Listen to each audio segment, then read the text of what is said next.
मैं तुमसे नहीं कहता कि धूम्रपान करते हो तो छोड़ दो, ये मैं नहीं कहता, क्योंकि ये तो तुमसे बहुत कहा गया और तुम नहीं छोड़ सके। ये तो तुम्हारे साधु संत कह कह के मर गए और तुम नहीं छोड़ सके। तो मैं यही दोहराऊं, इससे सार क्या है? जो साधु संत यही दोहराते, मैं मानता हूं वो बुद्धिहीन है, क्योंकि कितने लोग दोहराते रहे, लोगों ने सुना नहीं, तो दोहराने में कहीं भूल है। शायद धूम्रपान के मूल कारण को ही नहीं पकड़ा गया, बस व्यर्थ की बातें दोहराई जा रही। कोई कहता है तुमसे कि धूम्रपान मत करो, क्षय रोग हो जाएगा, मगर ये तो मान लिया उसने कि तुम क्षय रोग से डरते हो। कौन डरता क्षय रोग से? लोग कहते हैं जब होगा जब देखा जाएगा, फिर दवा है, इलाज है। और अगर तुम किताब में पढ़ने जाओगे तो वो कहते हैं कि एक आदमी अगर 12 सिगरेट रोज पिए तो 20 साल में जितनी सिगरेट पिए तब कहीं उसे क्षय रोग हो सकता है। कौन फिक्र करता है 20 साल की, और 12 सिगरेट रोज और 20 साल तक? और फिर देखेंगे, और फिर ये भी पक्का नहीं कि 20 साल में सभी को हो जाता है, क्योंकि सैकड़ों सिगरेट पीने वाले जो 12 नहीं 24 पीते हैं रोज, और जिंदगी भर से पी रहे हैं और क्षय रोग नहीं हुआ। फिर ऐसे लोग हैं, सिगरेट तो दूर कहो, पानी भी छान छान के पीते हैं और क्षय रोग हो गए। तो आदमी सोचता है इस झंझट में पड़ा क्या है, मतलब क्या है? ये पानी छान छान के पीते रहे सज्जन और क्षय रोग से ग्रस्त है, और इधर शराब पीने वाले पड़े जिन्हें क्षय रोग नहीं हुआ। सब तरह से सात्विकता से जीते थे और कैंसर हो गए। और दूसरा है कि जिसने सात्विकता कभी जानी ही नहीं, जिन्होंने कसम खा ली थी कि सात्विकता से कभी ना जिएंगे, जो कभी वक्त से ना उठे, ना सोए, ना वक्त पे खाना खाया, ना ढंग का खाना खाया, कुछ भी खाया, कुछ भी पिया, कहीं भी सोए, कहीं भी बैठे, कभी जागे, कोई हिसाब किताब ना रखा, और अभी तक कैंसर नहीं हुआ। तो आदमी देखता है कि ये बातें सिर्फ डरवाने की। कौन डरता है? मुल्ला नसरुद्दीन से किसी ने कहा कि तुम अगर सिगरेट पीना बंद न करोगे तो तुम्हारी 3 साल उम्र कम हो जाएगी। मुल्ला ने कहा 3 साल कम जीना बेहतर, मजे से जीना बेहतर। अगर 30 साल भी उम्र बढ़ती हो और न सिगरेट पियो और न चाय पियो और न शराब पियो, तो जी के भी क्या करेंगे? सिर्फ जीते रहेंगे, करने को कुछ बचता नहीं। एक आदमी मर के पहुंचा, बड़ा साधु था, स्वर्ग के द्वार पर उससे पूछा गया, 90 साल का होके मरा था। पूछा स्वर्ग के द्वार पर कि तुमने क्या क्या पाप किए, क्योंकि पहले यही पूछा जाता है क्या क्या पाप किए। पुण्य तो कोई कभी कभार करता है, असली चीज तो पाप है। उस आदमी ने कहा पाप मैंने कभी किए ही नहीं। तो द्वारपाल ने विस्तार से पूछा, शराब पी? उसने कहा कि नहीं। दूसरी, कोई और नशा किया? नहीं। Cigarette P? नहीं। पान खाते थे? नहीं। तंबाकू खाते थे? नहीं। सूंघनी सूंघते थे? नहीं। स्त्रियों के पीछे दीवाने थे? उसने कहा इस झंझट में मैं पड़ा ही नहीं, मैं तो सात्विकता से जिया। तो देवदूत ने भी सिर पे हाथ मार लिया। उसने कहा फिर 90 साल तक तुम करते क्या रहे? इतनी देर क्यों लगाई? 90 साल सूंघनी भी ना सूंघी, समय कैसे बिताया ये तो बताओ।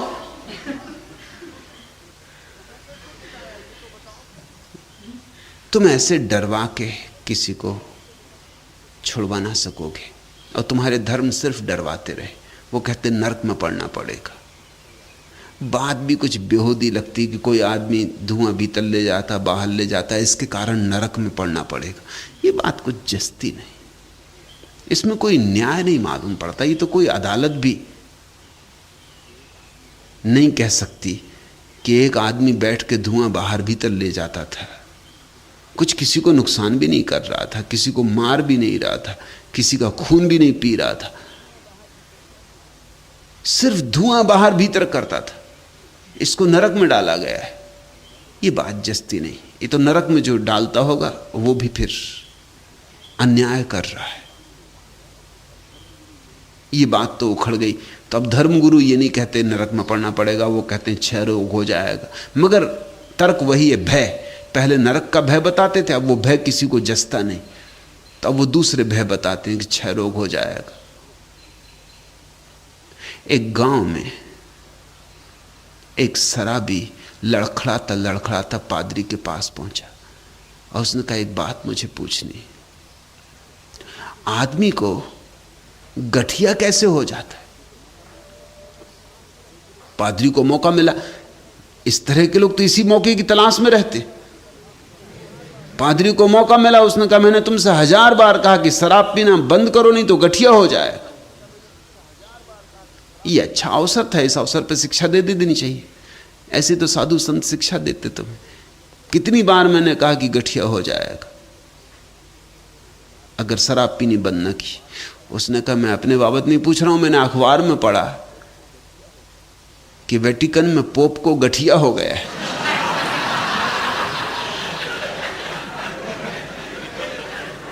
तो मैं तो इसलिए पूछ रहा हूं कि गठिया कैसे हो गया। मुझको हो जाए ठीक, मैं तो शराब पीता हूं, जाहिर बात है, मगर पोप को कैसे गठिया हो गया? तब पादरी चौंका, बहुत देर हो चुकी थी। भय से तो तुम लोगों को डरवा के कुछ बदल सके नहीं। भय की तो प्रक्रिया व्यर्थ गई। और जब तुम बहुत बार भय देते हो और आदमी डरते नहीं और पिए चला जाता है, तो उसकी भय के प्रति जो संवेदनशीलता है वो भी क्षीण हो जाती। लाभ की जगह हानि हो जाता, हानि हो जाती। वो डरते ही नहीं, फिर वो कहता अब जो होगा देखा जाएगा। मैं तुमसे कहता हूं, सिगरेट अगर पीते हो तो ध्यानपूर्वक पियो। ये और ही बात कह रहा हूं, मैं तुमसे कह रहा हूं, जब तुम सिगरेट अपने खीसे से निकालो, पॉकेट सिगरेट का निकालो, तो जल्दी मत निकालना जैसा तुम रोज निकालते हो। जल्दी क्या, धीरे से निकालना। बस विपස්සना शुरू हो जाएगी। बिल्कुल धीरे से निकालना, इतने आहिस्ता जैसे कोई जल्दी नहीं। अनंत काल पड़ा, जल्दी क्या है? बिल्कुल आहिस्ता आहिस्ता निकालना। जितने धीरे निकाल सको उतना धीरे निकालना। जब सिगरेट ही पीने जा रहे हैं तो जरा ढंग से पियो, थोड़ी शालीनता से पियो। ये क्या चोरी चपाटी की जल्दी से निकाला और किसी तरह धुआं अंदर बाहर फेंका फेंकी सिगरेट, पश्चाताप भी किए जा रहे हैं कि नहीं पीना चाहिए, ये बहुत बुरा हो रहा है, कि श्रीचंद भूल हो रही। थोड़े संस्कार से पियो, थोड़ी शालीनता, थोड़ा प्रसाद। सिगरेट का डब्बा हाथ में लो, फिर सिगरेट को बाहर निकालो, फिर ठीक से उसे सिगरेट के डब्बे पर ठोको, बजाओ, फिर आहिस्ता से मुंह में रखो, फिर माचिस निकालो, फिर माचिस जलाओ, फिर आहिस्ता से, जैसे कि पूजा, धीमे से कोई पूजा का दीप जलाता, ऐसे सिगरेट को जलाओ।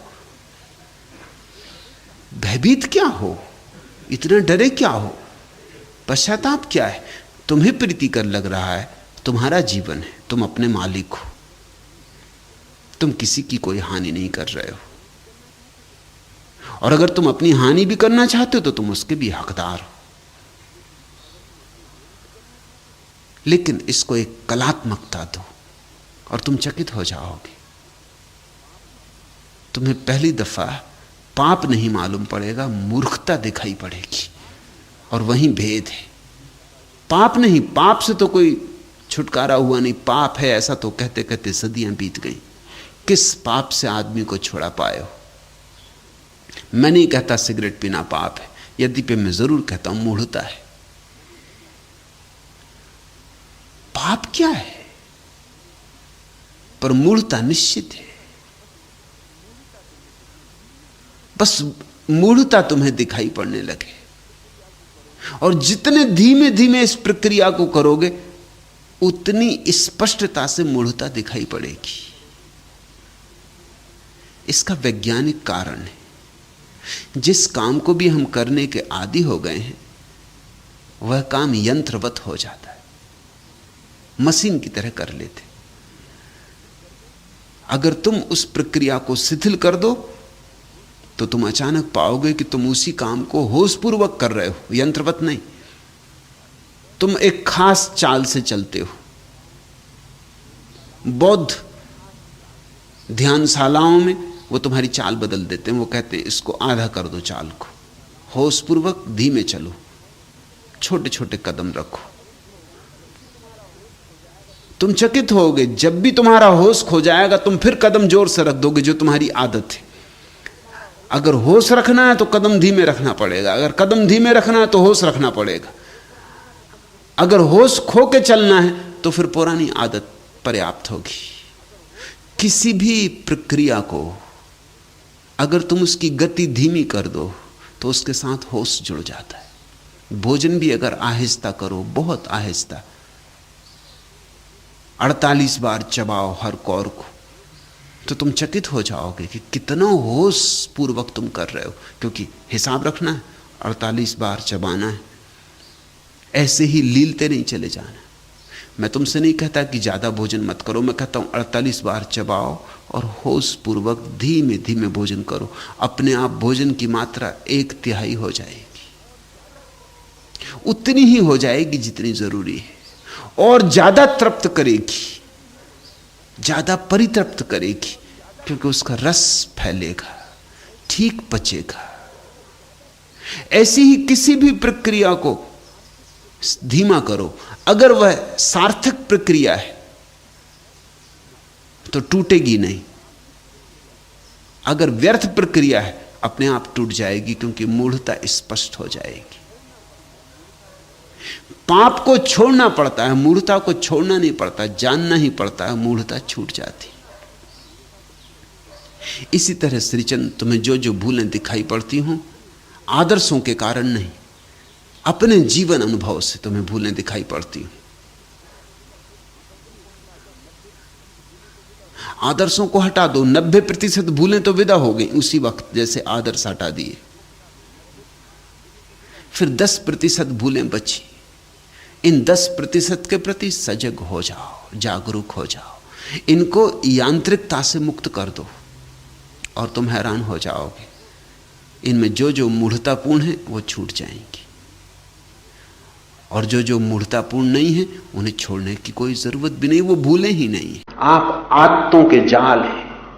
आप जो भी कर रहे हैं वो लंबी आदतों का परिणाम है। सुन लेने में आदत बाधा नहीं डालती, लेकिन करने में आदत बाधा डालेगी। आपने सुना कि सिगरेट पीना बुरा है, आपने सुना कि शराब पीना बुरा है, और समझ में आ गई बात, लेकिन जैसे आप भवन के बाहर होते हैं अड़चन शुरू होगी, क्योंकि सिगरेट पीना एक आदत है। अगर आपने सिर्फ सुना होता कि सिगरेट पीना अच्छा है, सिर्फ सुना होता, और तब सुना होता कि सिगरेट पीना बुरा है, और दूसरी बात आपको जच गई होती, तो पहली बात को छोड़ना आसान था। कोई आदत तो थी नहीं, वो भी सुनी हुई बात थी, ये भी सुनी हुई बात है। जब आप सुन रहे हैं तो ये सुनी हुई बात है, और आपका जीवन एक लंबी आदतों का जाल है, वो सुनी हुई बात नहीं है।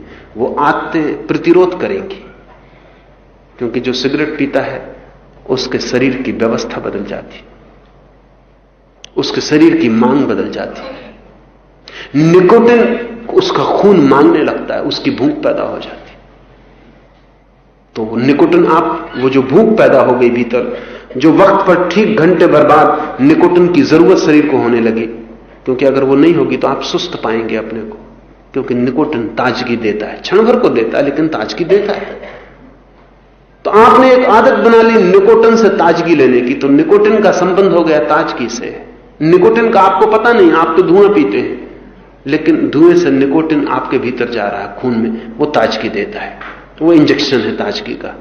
थोड़ी देर आप ताजे मालूम पड़ते हैं, वो आपकी आदत हो गई। अब उसके बिना आप सुस्त मालूम पड़ेंगे, तो सुन ली बात, वो तो ठीक है, लेकिन वो जो भीतर निकोटिन की जरूरत हो गई है पैदा, उसने नहीं सुनी। उसको कोई पता भी नहीं कि आप क्या सुन के आ रहे हैं। वो भीतर से धक्का मारेगा घंटे भर बाद कि उठाओ सिगरेट, नहीं तो सब सुस्त हुआ जा रहा है, दफ्तर में काम करने में मन नहीं लगता, कुछ जी नहीं मालूम होता, सब तरफ उदासी मालूम पड़ती है। सिगरेट पीते ही सब तरफ ताजगी आ जाती, क्षण भर को ही सही, लेकिन क्षण भर को भी आ तो जाती है।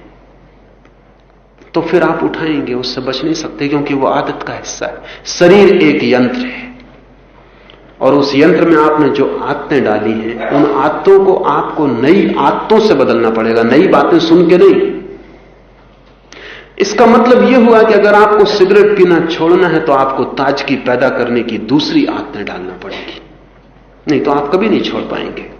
समझिए कि मैं आपको कहता हूं कि जब भी आपको सिगरेट पीने का ख्याल हो, तब गहरी 10 सांस लें, जिनसे ऑक्सीजन ज्यादा भीतर चला जाए, तो ताजगी ज्यादा देर रुकेगी जितनी निकोटिन से रुकती है, और ज्यादा स्वाभाविक होगी। एक नई आदत है, जब भी सिगरेट पीने का ख्याल आए गहरी 10 सांस लें, और सांस लेने से शुरू मत करें, सांस निकालने से शुरू करें।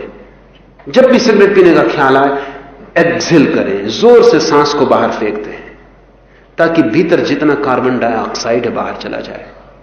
फिर जोर से सांस लें, ताकि जितना कार्बन डाइऑक्साइड की जगह थी उतनी ऑक्सीजन ले ले, आपके खून में ताजगी दौड़ जाएगी। तब आप सिगरेट छोड़ सकते हैं, क्योंकि उससे ज्यादा बेहतर, ज्यादा अनुकूल, ज्यादा स्वाभाविक, ज्यादा श्रेष्ठ विधि आपको मिल गई, तो सिगरेट छूट सकती, नहीं तो कोई उपाय नहीं है। तो सिर्फ आप सुन के उससे मुक्त हो जाएंगे, ऐसा ना तो मेरा मानना है और ना आप ऐसी आशा रखना। सुन के मुक्त होने की वासना पैदा हो जाए, इतना काफी है। फिर कुछ करना पड़ेगा, फिर कुछ साधना से गुजरना पड़ेगा। यहां जो भी मैं बोल रहा हूं वो तो सिर्फ आपके भीतर एक नया अंकुरन हो जाए बीज का, फिर उसको संभालना पड़ेगा, फिर उसके साथ चलना पड़ेगा, फिर उसे जीवन देना पड़ेगा। अगर आप तीव्रता से, सघनता से श्रम करें तो जल्दी भी हो सकता है। लेकिन इस भरोसे आप मत रहना कि सुन के और आप मुक्त हो जाएंगे। फिर जब आप मुझे सुनते हैं तो सुनते वक्त मन एकाग्र हो जाता है, क्योंकि सारा ध्यान एक तरफ लग जाता है कि मैं क्या कह रहा हूं, कहीं कुछ चूक ना जाए, कहीं बीच से कोई शब्द छूट ना जाए। तो आप पूरे माइंडफुल, पूरे स्मरण पूर्वक मेरी तरफ होते हैं। उतनी देर आपके जो विचारों का जाल है, आपकी जो निरंतर के भीतर चलने वाले बादल हैं, वो सब ठहर जाते। 1 घंटे के लिए आप अपने बाहर आ जाते। आप मेरे साथ होते हैं 1 घंटे के लिए, अपने साथ नहीं होते। तो जो सुख की प्रतीति होती है, हाल के बाहर निकल के फिर आप अपने साथ, फिर आपका सत्संग आपसे ही हो रहा है, उससे बाधा है, उससे बाधा है।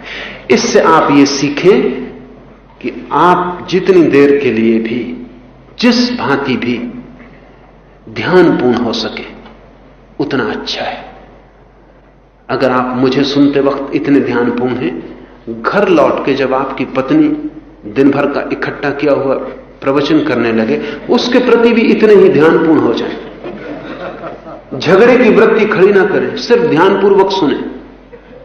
अगर आप ये कर पाए तो आप पाएंगे कि पत्नी की चर्चा में भी बड़ा रस आया।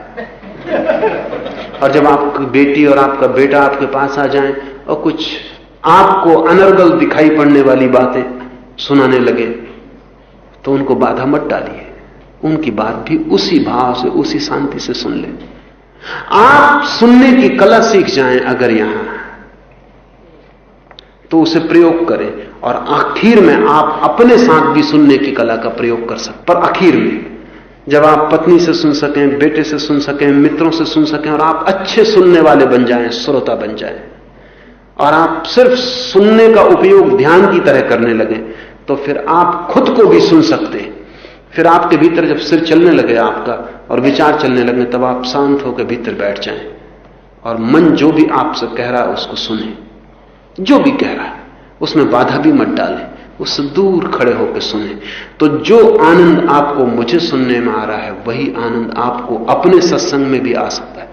और बड़ी अद्भुत बात है, मुझे सुन के आप नहीं बदल पाएंगे, लेकिन अगर आपने अपने मन को साक्षी भाव से सुनना शुरू कर दिया तो बदलाहट होनी शुरू हो जाएगी। क्योंकि तब आप अलग हो गए, मन से दूर खड़े हो गए, दृष्टा हो गए, साक्षी हो गए। साक्षी हो जाना परम अनुभव है।